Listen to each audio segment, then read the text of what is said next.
The great hall of Station Nexus Prime buzzed with voices from 1,000 different worlds. Ambassador Kyung-ho sat quietly in the human section, watching the chaos unfold around him.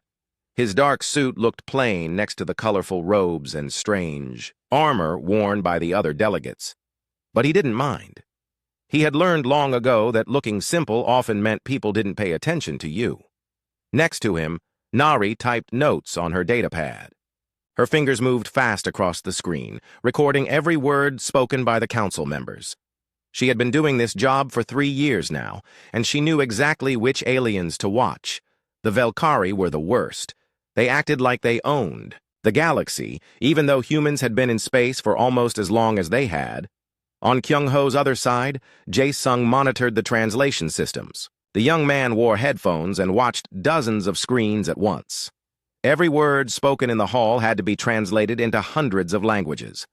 It was his job to make sure humans understood everything being said about them. The Velkari Prime Minister stood up. His blue scales caught the light as he moved to the center of the hall. Kyung-ho had met him many times, but the alien still made his skin crawl. The Prime Minister's yellow eyes looked at everyone like they were insects. "Fellow council members," the Prime Minister said, his voice booming through the hall. "Today we vote on Resolution 2847. This important law will help keep peace in our galaxy." Kyung-ho almost laughed. Peace. That was what they called it when they wanted to control someone. Nari leaned closer to him.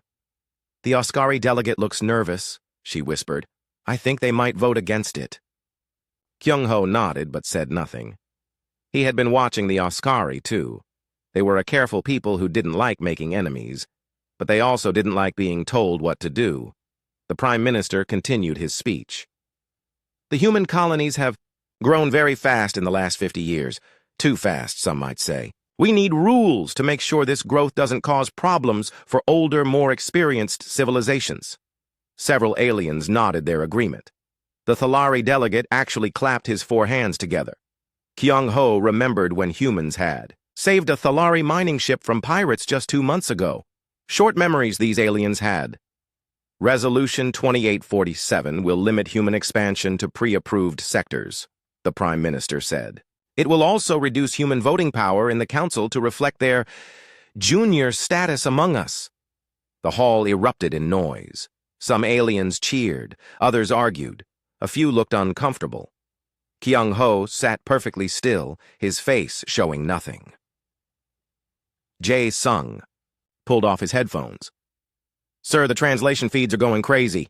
Half the species are celebrating and the others are worried about setting a bad example." "Let them worry," Kyung-ho said softly. "Keep recording everything." The vote took 2 hours. One by one, each species cast their decision. The Velkari voted yes, of course. So did their allies. The Mordani coalition tried to abstain, but the Prime Minister forced them to choose. They voted yes, the Thalari voted yes.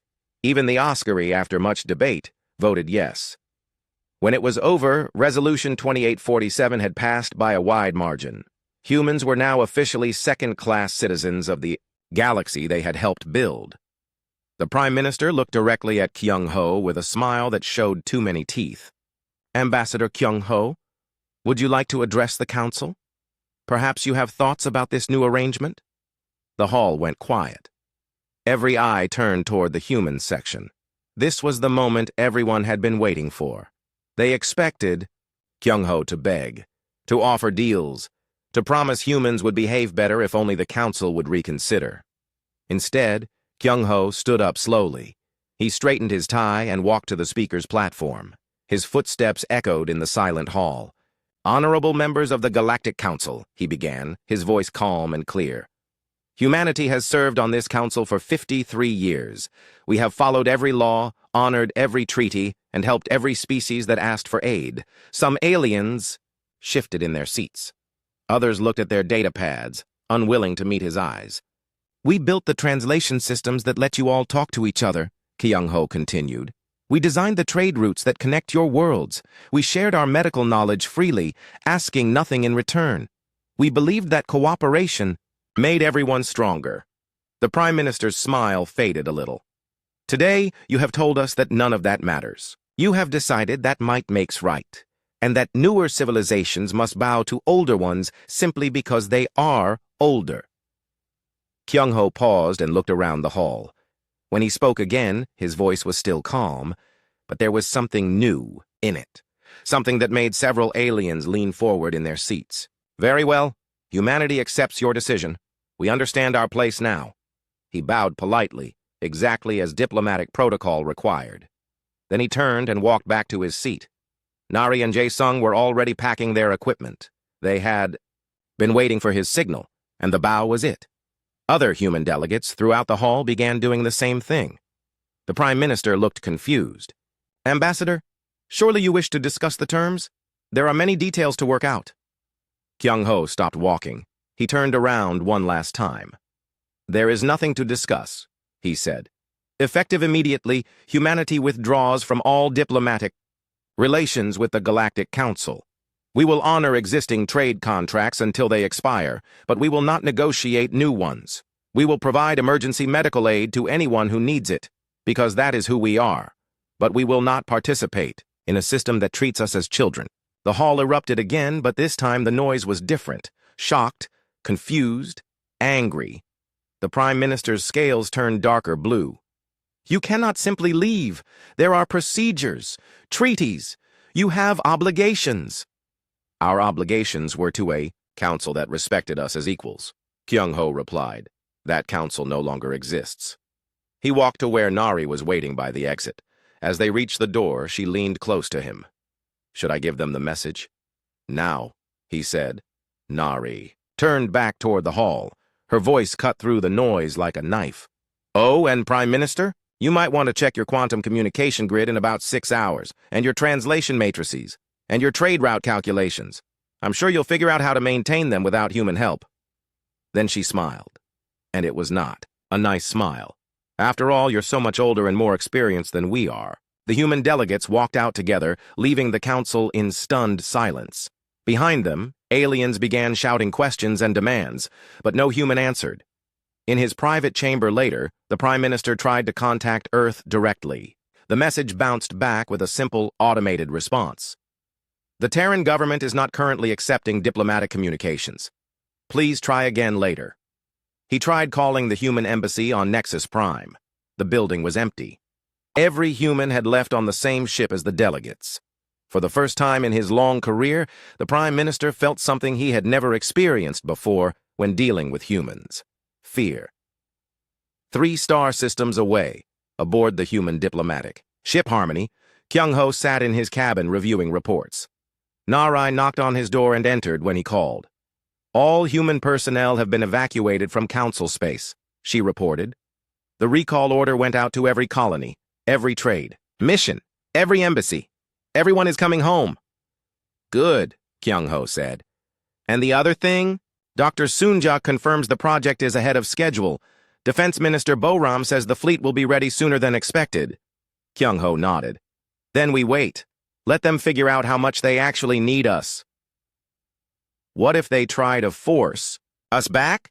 Kyung-ho looked out the window at the stars rushing past. Somewhere out there, the council was probably having emergency meetings. They were probably making plans to pressure humanity into returning. Let them try. Then they'll learn something new about humans, he said quietly. Something they should have learned a long time ago. The ship jumped to faster-than-light speed, carrying the last humans away from council space. Behind them, the greatest civilization in the galaxy began to realize they had just made a terrible mistake. But they wouldn't understand how terrible until it was far too late. 3 months had passed since the humans walked out of the council chambers. 3 months of complete silence from every human world, station, and ship in the galaxy. At first, the council members thought it was just a dramatic gesture. Humans were known for their emotions, after all. Surely they would come back when they realized how much they needed galactic civilization, but the humans didn't come back. On Thalari Prime, mining director Keth Vor stared at the production reports on his desk. The numbers got worse every day. Without human-made quantum drills, his teams were using old equipment that broke down constantly. What used to take 1 day now took 5. Sir, his assistant said, entering the office with another stack of reports. The Helix mining station is requesting permission to shut down operations. They say it's not worth the cost anymore. Kethvor rubbed his four hands together nervously. The Helix station was their biggest operation. If they shut it down, thousands of workers would lose their jobs. Worse, the Thalari Republic would lose half its income. Try contacting the human manufacturers again, he said. I've tried every day for 2 months, sir. Their communication systems just send back the same message, unable to process request at this time. Kethvor had seen that message so many times he could recite it from memory. Unable to process request. Not we refuse or we're busy, just unable to process. Like they had forgotten how to talk to other species. On the other side of the galaxy, Oscari Admiral Zenkai faced a different crisis. Her food transport fleet was stuck in orbit around Nexus Prime, their cargo holds full of rotting vegetables. The preservation fields are failing again, reported her chief engineer. We've lost 3 more ships' worth of food. Admiral Zenkai wanted to scream. The Oscari Federation fed 40 billion people across 12 worlds. They depended on these transport ships to move food where it was needed. But the ships used human-designed preservation technology, and that technology needed regular updates. To work properly? Updates that weren't coming. Can't we fix them ourselves? She asked. The engineer shook his head. We've tried, Admiral, but human technology is different. It's like they think in ways we don't understand. Our best scientists look at their designs and see something that shouldn't work, but does. Admiral Zenkai had heard similar reports from across the fleet. Human technology was everywhere in galactic civilization, and none of it made sense to anyone but humans. They had shared it freely, never asking for payment or demanding control. The Council had thought it was because humans were weak and desperate to be liked. Now she wondered if there had been another reason. The emergency session of the Galactic Council was the most tense meeting in decades. Species that had been allies for centuries were now blaming each other for the crisis. The great hall that had once been filled with confident voices now echoed with angry accusations. This is your fault, Councillor Thex of the Mordani Coalition shouted at the Velkari Prime Minister. You pushed too hard, too fast. I warned you the humans wouldn't stand for it. The Prime Minister's scales were dark with anger. The humans are acting like children. They're hurting innocent people just to make a point. Are they? Asked Oscari Representative Quinma. My people are starving because we can't keep food fresh without human technology. Is that the humans' fault? Or ours for never learning how to do it ourselves? The argument went on for hours. Nobody wanted to admit the truth that was becoming obvious to everyone. They needed the humans far more than the humans needed them. Intelligence Director Zephon of the Nexari Union had spent the last month putting together a report that made his stomach hurt. He stood up slowly, his tall frame casting shadows across the hall. Fellow council members, he said, I have information you need to hear. The hall went quiet. Zephon was known for being careful with his words. If he said something was important, it usually was. My agents have been analyzing the economic impact of the human withdrawal, Zephon continued. The results are troubling. He activated a holographic display that filled the center of the hall. Numbers and charts appeared in the air, showing trade routes, economic data, and production statistics. Humans control or influence 34% of all galactic trade routes, Zephon said. Their logistical algorithms optimize shipping for 127 different species. Without these algorithms, transportation costs have increased by an average of 200%. Murmurs of concern rippled through the hall. Human-designed translation protocols enable communication between 89% of Council species.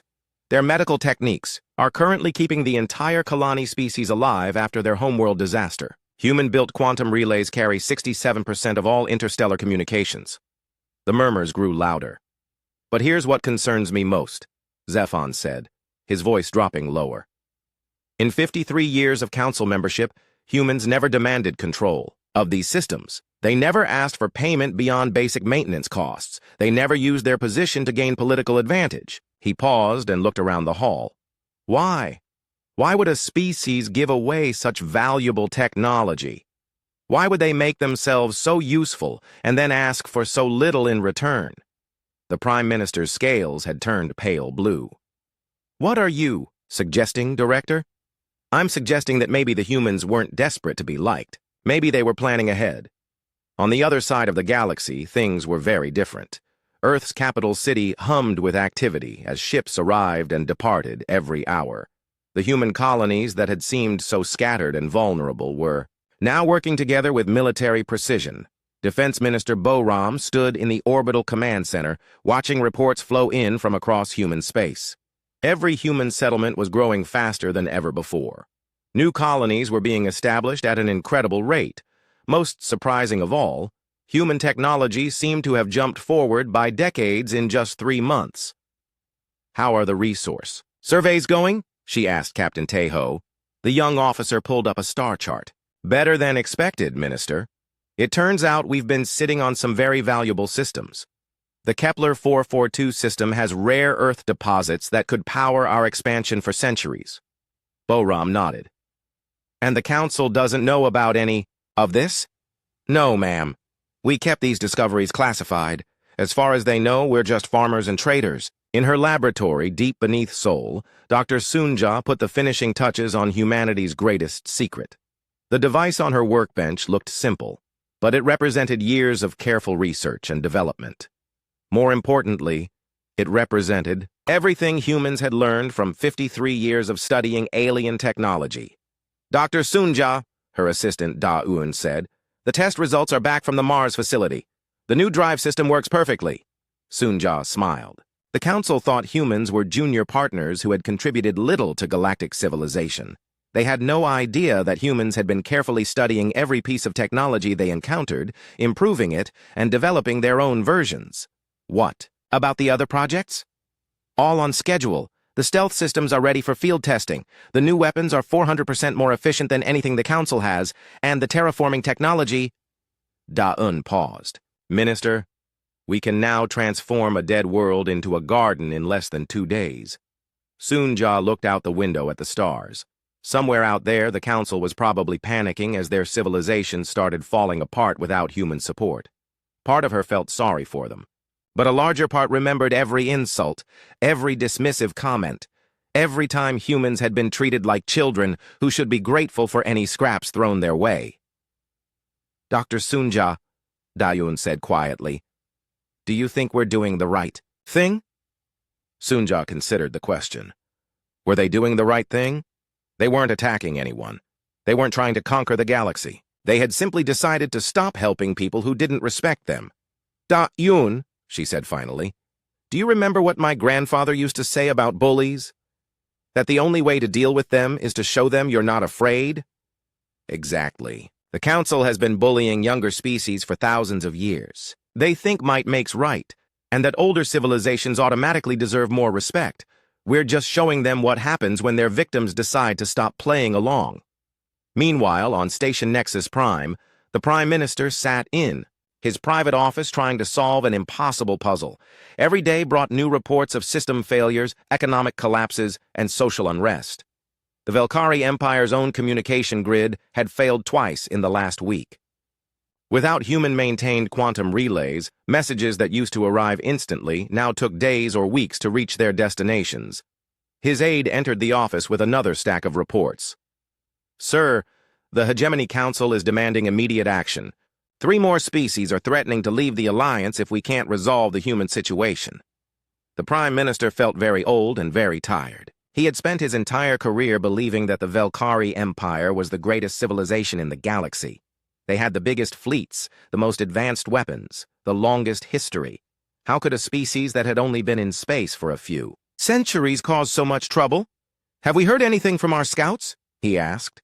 No, sir. The 3 ships we sent to human space haven't reported back. It's like they just disappeared.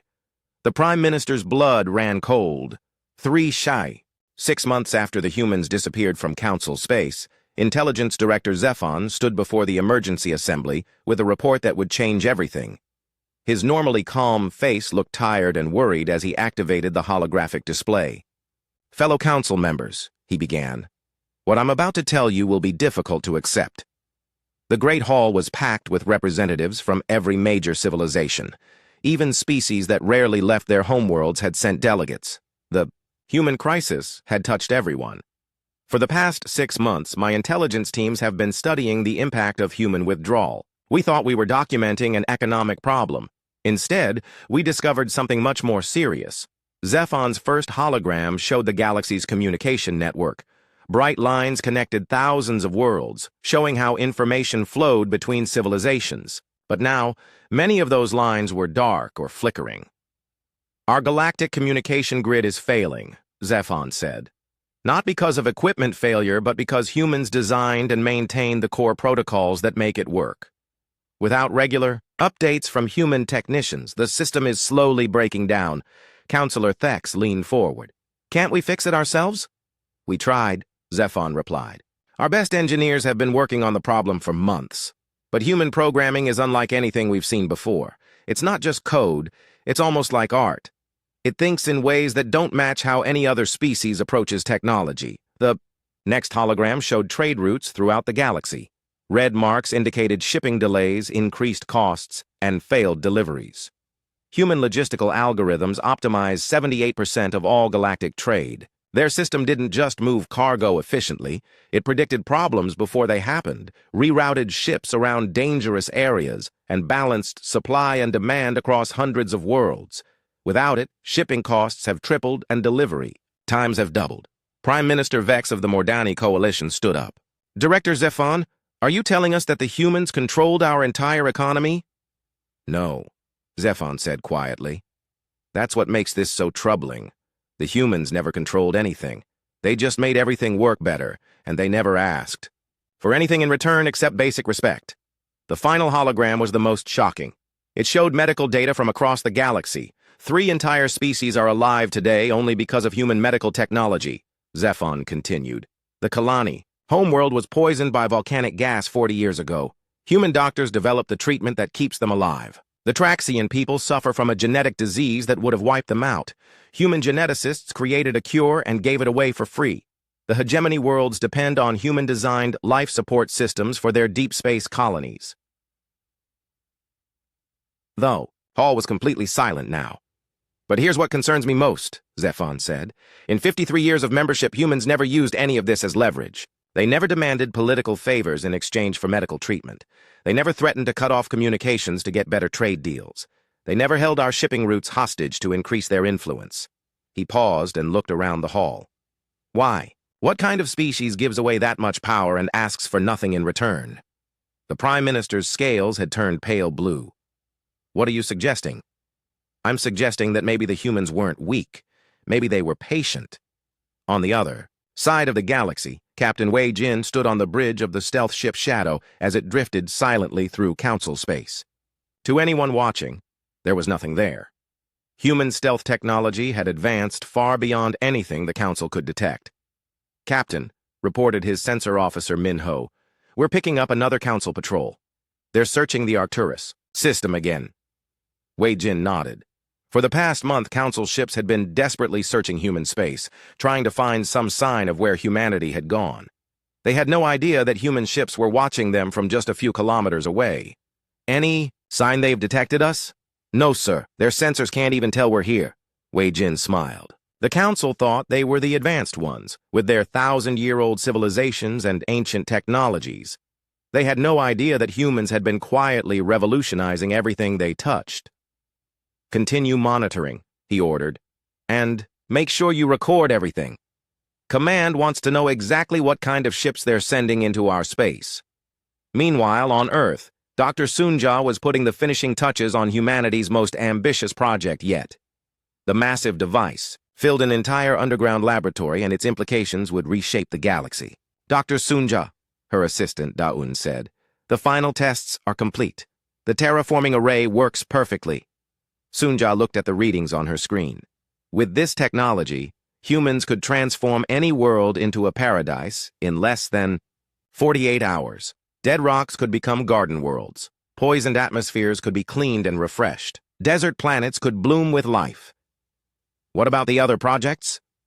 The new shipyards are ahead of schedule. Admiral Hyunwoo reports the defense fleet will be ready months earlier than planned. And Dr. Subin says the quantum communication array is ready for testing. Sunja nodded. After 50 years of being treated like junior partners, humanity was about to show the galaxy what they were really capable of. Back on Station Nexus Prime, the Council was falling apart. 3 major civilizations were facing economic collapse. The Velkari Empire's communication system had failed completely, leaving their far-flung colonies cut off from the homeworld. The Thalari Republic's mining operations had ground to a halt. Even the powerful Oscari Federation was struggling to feed its people. "This has gone far enough," shouted the Prime Minister during the latest emergency session. "The humans are destroying galactic civilization just to make a point." "Are they?" asked Councillor Quinma. "Or are we destroying ourselves because we never learned to do things without their help?" The argument that followed was the worst in Council history. Species that had been allies for centuries were now enemies. Trade agreements were falling apart. Some civilizations were even threatening war if the human crisis wasn't resolved. In the middle of the chaos, a new voice spoke up. It belonged to Captain Yunseo, a former council liaison who had worked closely with humans for 20 years. "If I may," she said, "I think you're all missing the point." The hall went quiet. Everyone knew Yunseo had probably worked with humans more than anyone else in the council. "The humans aren't trying to destroy us," she continued. "They're just not helping us anymore. There's a difference." "What do you mean?" asked the Prime Minister. "I mean that for 50 years, humans made our lives easier and we never noticed. They fixed our problems before we knew we had them. They improved our technology and never asked for credit. They saved our people and never demanded payment." Yunseo stood up and looked around the hall. "We thought we were the advanced ones. We thought we were teaching the humans how to be civilized. But the truth is, they were taking care of us the whole time, and we were too proud to see it." The Prime Minister's scales darkened. "You're suggesting we were wrong to put them in their place? I'm suggesting that maybe they were never beneath us to begin with." That night, in his private chambers, the Prime Minister tried once again to contact Earth directly. As always, his message bounced back with the same automated response. "The Terran government is not currently accepting diplomatic communications, but this time there was something different. A small addition to the message that made his blood run cold. "However, we continue to monitor all Council communications for our own security purposes." They were listening. The humans were out there somewhere, watching everything the Council did, but refusing to respond. It was like being ignored by someone you had thought was beneath you, only to realize they had been above you all along. 3 star systems away, Ambassador Kyung-ho sat in his office on the hidden human base, reading intelligence reports from across Council space. The situation was developing exactly as they had predicted. "Sir," Nari said as she entered his office, "we're getting reports from our stealth ships. The Council has sent another fleet to search for us." "Let them search," Kyung-ho replied. "They won't find anything we don't want them to find." "What about the economic situation? Some species are really suffering without our support." Kyung-ho felt a pang of sympathy. He didn't enjoy watching civilizations struggle, but sometimes people had to learn lessons the hard way. "Are our medical teams still providing emergency aid?" "Yes, sir. We've saved 3 Thalari mining ships and helped evacuate a Kalani colony whose life support failed. We just don't identify ourselves when we do it." "Good. We're not monsters, Nari. We don't want anyone to die. But we also won't go back to being treated like children who should be grateful for scraps." Nari nodded. "What about the Council's military buildup? Intelligence suggests they're preparing for some kind of action against us."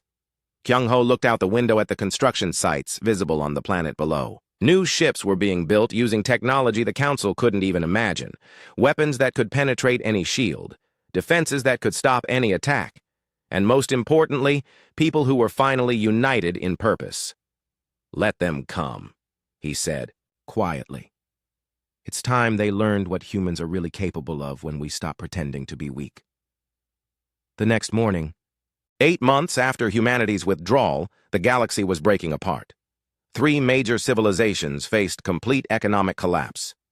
The Velkari Empire's outer colonies had lost contact with their homeworld when the communication grid failed. The Thalari Republic was importing food for the first time in centuries because their mining equipment couldn't extract enough resources to trade for supplies, but it was about to get much worse. Dr. Sunja stood in her laboratory beneath Seoul, watching the final test of humanity's greatest achievement. The terraforming device hummed quietly on the test platform, looking innocent despite its incredible power. "Final systems check complete," reported her assistant Da Yun. "All readings are green." "Excellent," Sunja said. "Initialize the terraforming sequence." On the screen in front of them, a dead moon in the test system began to change. Atmosphere appeared first, then water vapor, then clouds. Within 6 hours, what had been a lifeless rock was covered in green plants and blue oceans. "It works," Dawn whispered. "We can actually do it." Sunja nodded. Humans had just proven they could transform any world into a paradise in less than a day. No other species in the galaxy had anything close to this technology. "Dr. Sunja," Da-Un said quietly, "are we really going to use this?" "Only if they force us to," Sunja replied. "But yes, if the Council wants to play games of power, we'll show them what real power looks like." Meanwhile, Defense Minister Bo-Ram stood in the Orbital Command Center, reviewing the latest intelligence reports. The news was both expected and troubling. "Minister," Captain Tae-ho reported, "our stealth ships confirm it. The Council is assembling a war fleet." "How large?" 300 ships, ma'am, including the Valkyrie Dreadnought Supremacy and 2 Oscari battle carriers. It's the largest military force assembled in 50 years. Bo-Ram studied the tactical display.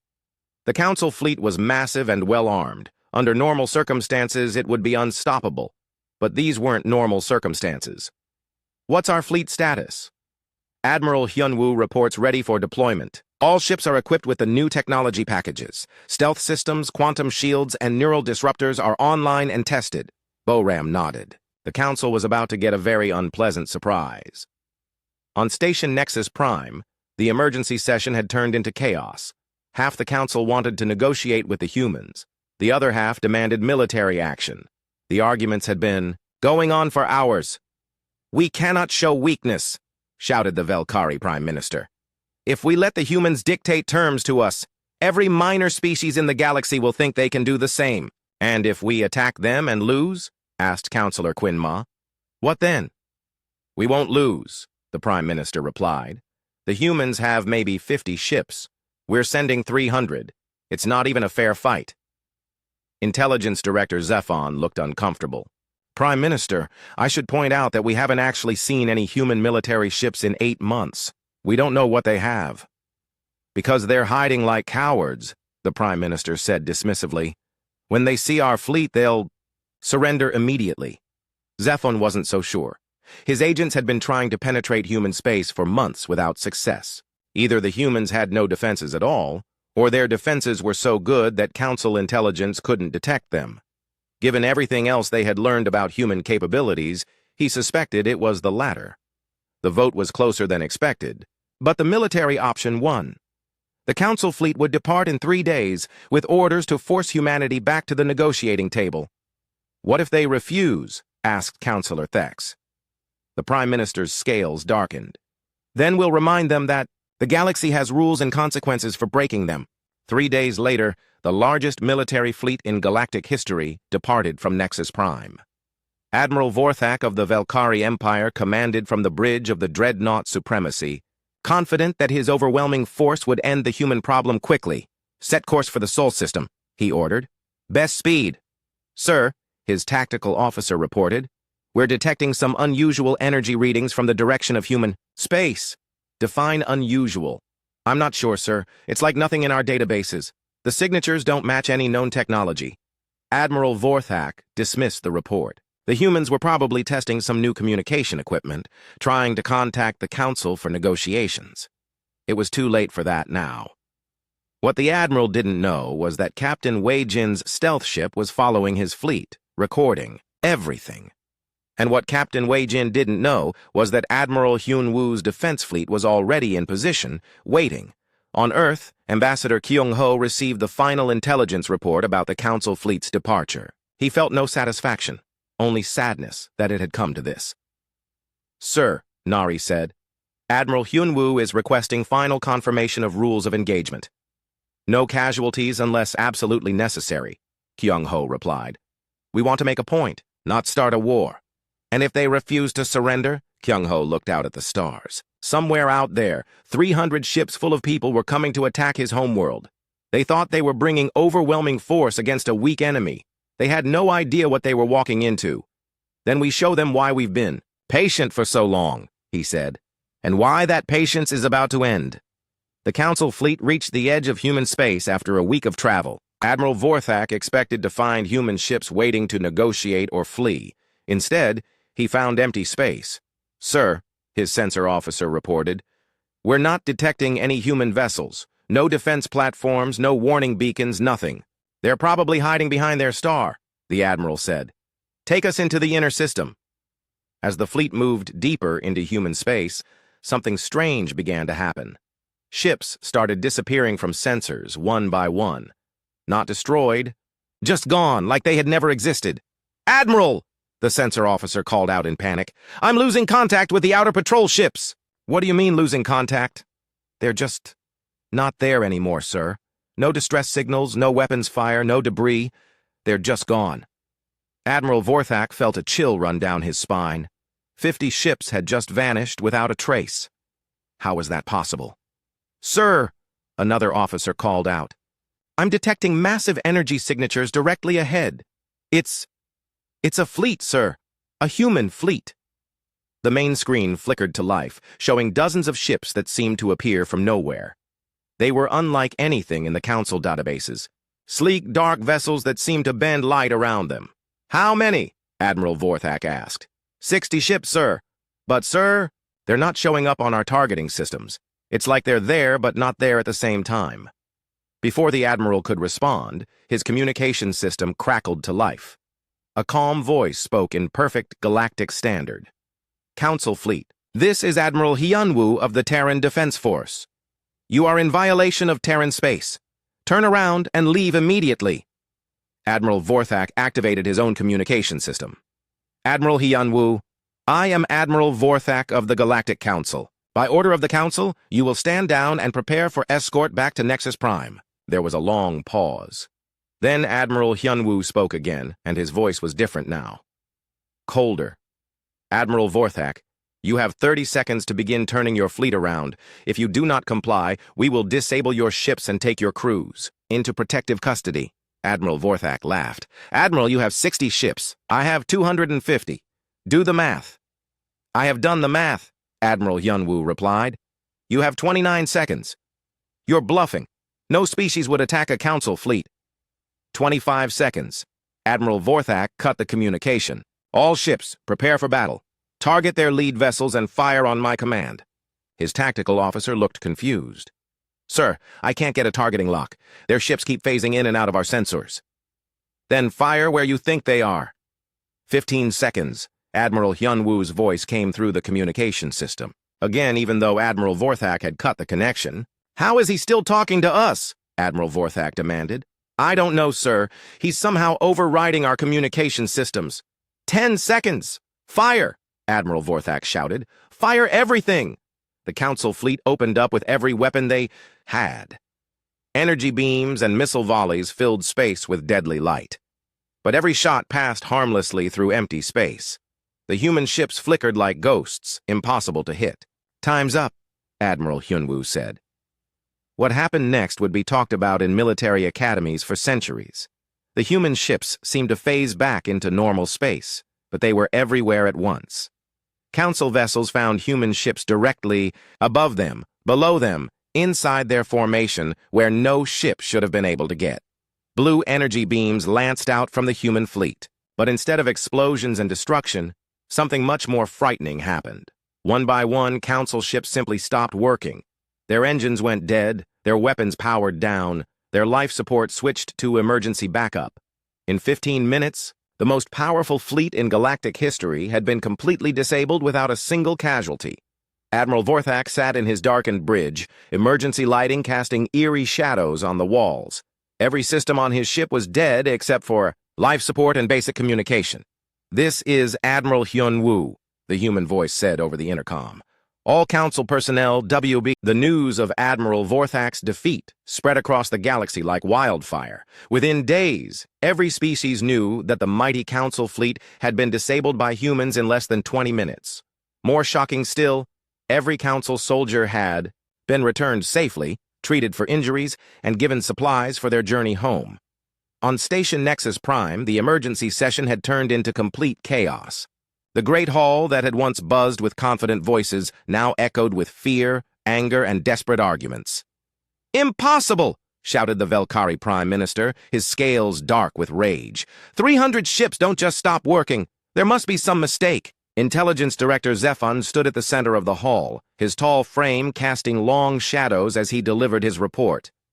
"There is no mistake, Prime Minister. I have testimony from Admiral Vorthak himself, plus sensor data from 17 different ships.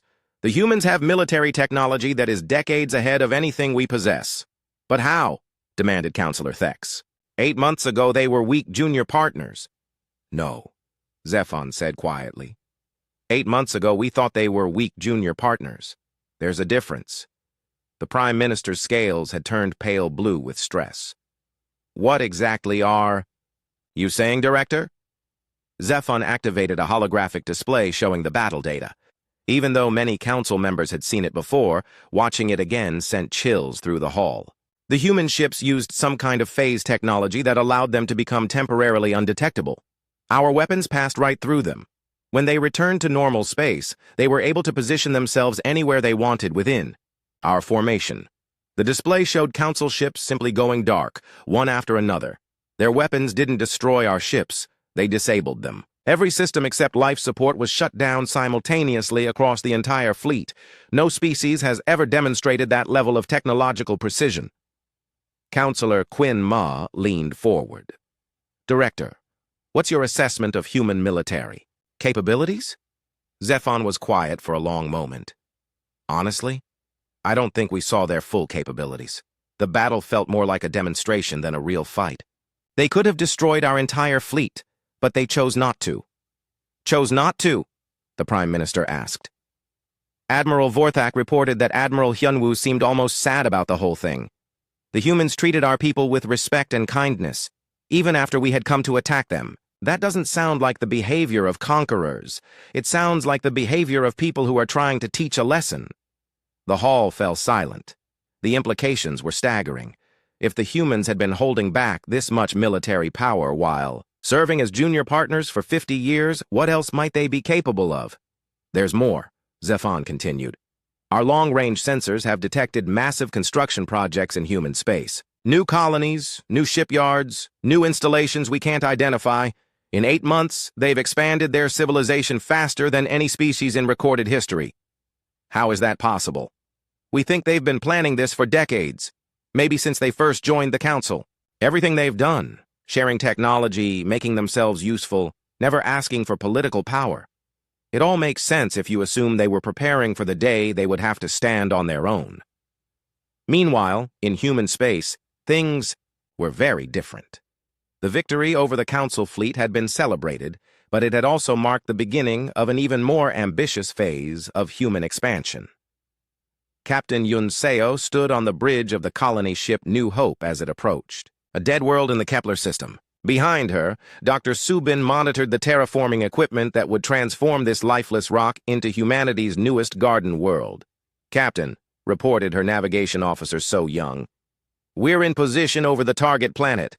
All systems are ready. Dr. Subin, are you ready to begin terraforming?" The scientist nodded. "The new technology is incredible, Captain. We can have this world ready for colonists in 48 hours. "Then let's make another miracle," Yun Seo said. The terraforming beam lanced down from the New Hope, touching the planet's surface with energy that would have seemed like magic to any council species. Atmosphere began forming almost immediately. Water vapor appeared in the air. Within hours, the first clouds were forming. "Captain," So Young said, "we're receiving a transmission from the Tarnaki Republic. They want to know if they can send a diplomatic mission to observe the terraforming process." Yun Seo smiled. The Tarnaki had been the first species to break with the Council after humanity's withdrawal. They had publicly announced their intention to negotiate directly with humans for access to medical technology. "Tell them they're welcome to observe," she said, "and let them know that if they're interested in joining our colonization program, we'd be happy to discuss it." On Earth, Ambassador Kyung Ho was dealing with a very different kind of problem. His office was flooded with communication requests from dozens of species wanting to establish diplomatic relations with humanity. The irony wasn't lost on him. 8 months ago, humans had been treated like children. Now, half the galaxy wanted to be their allies. "Sir," Nari reported as she entered his office, "we have 47 official requests for diplomatic meetings, 23 applications to join human colonies, and 16 offers of military alliance. What about the Council species?" Mixed reactions. The Velkari and their closest allies are still demanding we return to Council authority, but we're getting private communications from several other species asking about separate peace deals. Kyung-ho nodded. The galaxy was splitting apart, exactly as they had expected. Species were being forced to choose between the old order of Council dominance and the new reality of human equality. Any word from our medical teams? Dr. Minho reports successful evacuation of the Kalani colony on Outpost 7. Their life support systems failed completely, but our emergency teams got everyone out safely. We also treated a plague outbreak on Thalari mining station without identifying ourselves. This was important to Kyung-ho. Humans weren't trying to punish innocent people for their government's mistakes. They continued providing emergency medical aid throughout the galaxy, even to species whose leaders still opposed them. And the demonstration project? Nari smiled. Dr. Sunja says it's ready. When you give the word, she can begin the restoration. The restoration was humanity's most ambitious project yet. Using their new terraforming technology, they planned to repair the environmental damage on dozens of worlds that had been written off as uninhabitable. It would prove once and for all that humans weren't just militarily superior, they were capable of healing the galaxy's wounds. Back on Station Nexus Prime, the Council was discovering just how much their civilization had depended on human support. The communication grid failed at least once a day now. Trade routes that had operated smoothly for centuries were chaotic and expensive. Several member species were facing food shortages because their agricultural systems depended on human-designed equipment. Prime Minister, his aide reported, the Hegemony Council is meeting in emergency session. 3 more species are threatening to leave the Alliance. The Prime Minister felt very old and very tired. His empire, which had dominated the galaxy for 1,000 years, was crumbling in less than a year. And it was all because they had underestimated a species they thought was beneath them. Have we heard anything from our diplomatic mission to Earth? No, sir. The humans are still not accepting official communications from Council governments. The Prime Minister stared out the window at the stars. Somewhere out there, humanity was building a new kind of civilization, one based on cooperation instead of dominance, one that offered partnership instead of demanding submission. It was everything the Council claimed to stand for, but had never actually practiced. Sir, his aide said quietly, there might be another option. What kind of option? Counselor Quinn Ma has a proposal. She thinks we might be able to open informal communications through the species that have already established relations with humans. The Prime Minister's scales darkened. You mean go begging to our former subordinates? I mean accepting that the galaxy has changed, and we need to change with it. That night, the Prime Minister made the hardest decision of his long career. He authorized secret negotiations with human allied species, hoping to find some way to end the crisis before his empire collapsed completely. But it might already be too late. Across the galaxy, the balance of power was shifting. Species that had been dominated by the Council for centuries were discovering that they had other options. Better options. The humans had shown them a different way of doing things, a way based on mutual respect instead of fear, a way that offered genuine partnership instead of conditional tolerance. And once people had seen that better way, very few wanted to go back to the old way. The Galactic Council, which had ruled for thousands of years through strength and intimidation, was learning that true power came from something much more difficult to achieve, earning respect instead of demanding it. The humans had been patient for 50 years, quietly building that respect while pretending to be weak. Now that patience was paying off in ways the Council had never imagined. The galaxy was choosing sides, and increasingly, they weren't choosing the Council. As Ambassador Kyung-ho looked out 1 year after humanity's withdrawal from the Galactic Council, the galaxy was barely recognizable. The great stations that had once buzzed with activity from hundreds of species now sat half empty. Trade routes that had operated for centuries lay abandoned. The communication networks that had connected thousands of worlds flickered and failed daily. But in human space, something unprecedented was happening. Captain Yun Seo stood on the observation deck of Unity Station, humanity's newest orbital facility, watching ships from dozens of species dock peacefully together. Tarnaki medical vessels worked alongside Kalani research ships. Former council colonies sent delegations to learn about human terraforming technology. Even some Thalari mining guilds had quietly approached the Human Alliance, desperate for access to quantum drilling equipment. "Captain," her communications officer Minho reported, "we have another request for membership in the Terran Alliance. The Nexari Union wants to bring their entire civilization over to our side." Yun Seo nodded. The Nexari had been one of the Council's most reliable supporters, but even they couldn't ignore the reality of the situation. The old order was dying, and everyone could see it.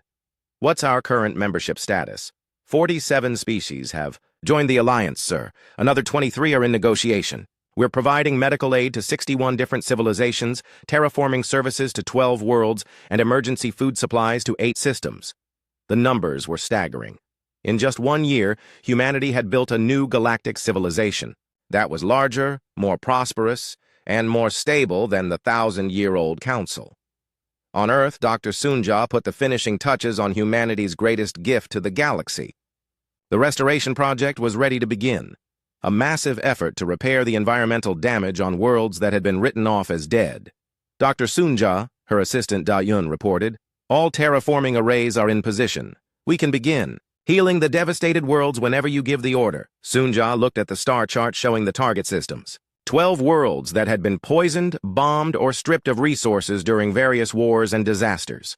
The Council had declared them permanently uninhabitable and forbidden settlement, but with human technology, they could be transformed into gardens again. "Begin the restoration," she ordered. Across the galaxy, human terraforming ships moved into position around dead worlds. Energy beams lanced down from orbit, carrying technology that could rebuild entire ecosystems from scratch. Poisoned atmospheres were cleansed. Radioactive wastelands bloomed with new life. Dead oceans filled with clean water and living creatures. The message was clear. Humans weren't just powerful enough to disable Council fleets. They were capable of healing the galaxy's wounds. On Station Nexus Prime, the final emergency session of the Galactic Council was taking place. The Great Hall that had once been filled with representatives from hundreds of species now contained fewer than 50 delegates. Half the Council's member civilizations had left to join the Human Alliance. Most of the rest were negotiating their own separate deals with humanity. The Velkari Prime Minister looked around the nearly empty hall and felt the weight of history crushing down on him. His empire, which had dominated the galaxy for a millennium, was dying. Not from war or conquest, but from irrelevance. "Fellow Council members," he said, his voice echoing in the vast space, "we have received a communication from Earth. Ambassador Kyung-ho is willing to meet with us." The remaining delegates stirred with interest. It was the first official communication from humanity in over a year. "What does he want?" asked Councillor Thex. "He doesn't want anything," the Prime Minister replied. "He's offering us something. Intelligence." Director Zefon activated the holographic display, showing the message that had arrived from Earth just hours earlier.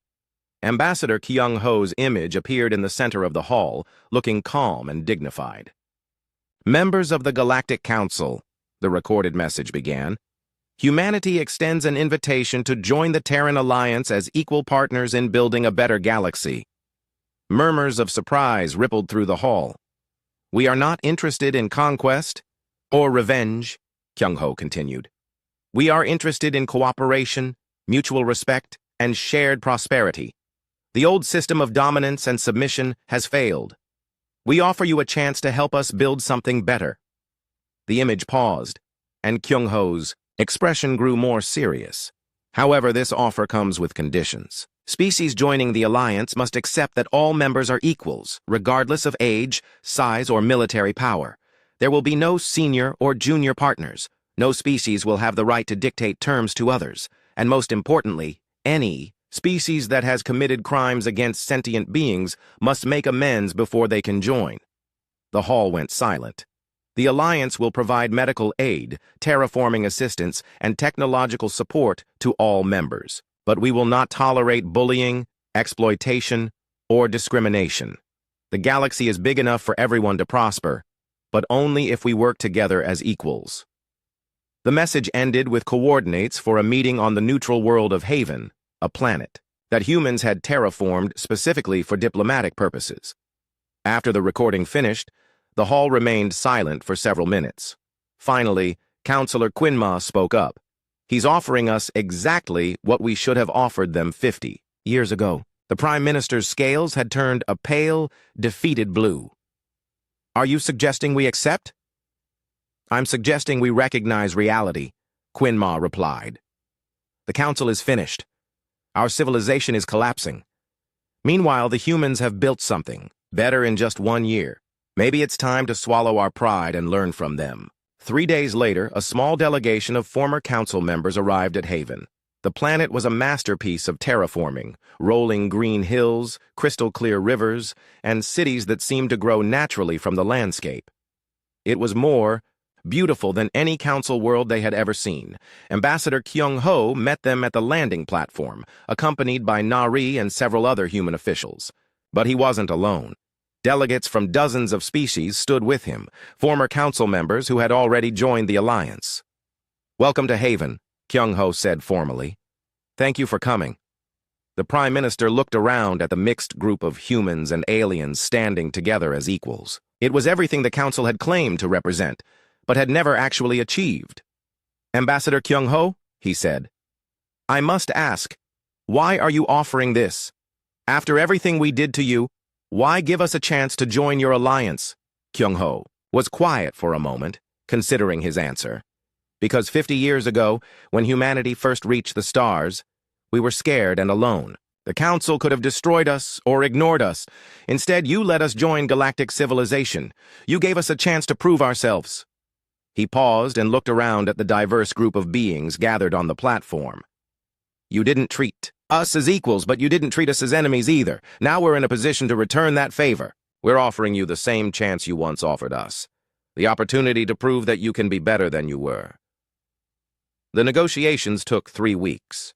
The remaining council species had to accept that their days of automatic superiority were over. They had to agree to make reparations to species they had dominated. Most difficult of all, they had to accept that humans, the species they had treated as junior partners, were now the leaders of galactic civilization. But in the end, even the proud Velkari Empire agreed to join the alliance. The alternative was watching their civilization fade into irrelevance while the rest of the galaxy moved forward without them. The signing ceremony took place in Haven's Grand Assembly, a building designed to accommodate every known form of sentient life. Representatives from over 100 species gathered to witness the birth of a new galactic order. Ambassador Kyung-ho stood at the center of the hall, no longer the quiet junior partner he had been a year earlier. Now he was the architect of a civilization that spanned thousands of worlds. Today, he said, we put aside the old ways of thinking that divided us.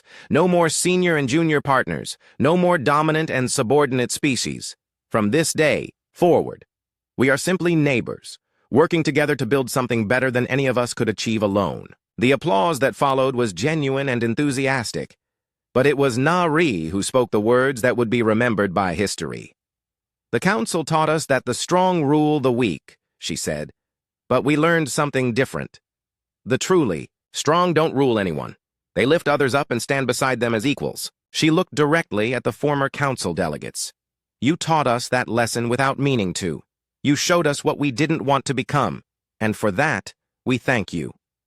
In the months that followed, the transformation of galactic civilization accelerated. Human terraforming technology restored dead worlds. Human medical advances saved species from extinction. Human logistical systems made trade faster and cheaper than ever before. But most importantly, the Alliance created something the galaxy had never seen before. A truly democratic interspecies government where every voice mattered equally. The Velkari Prime Minister, now serving as the Alliance representative for his people, often reflected on how much had changed. A year ago, he had commanded the respect of the galaxy through fear and military might. Now, he earned respect.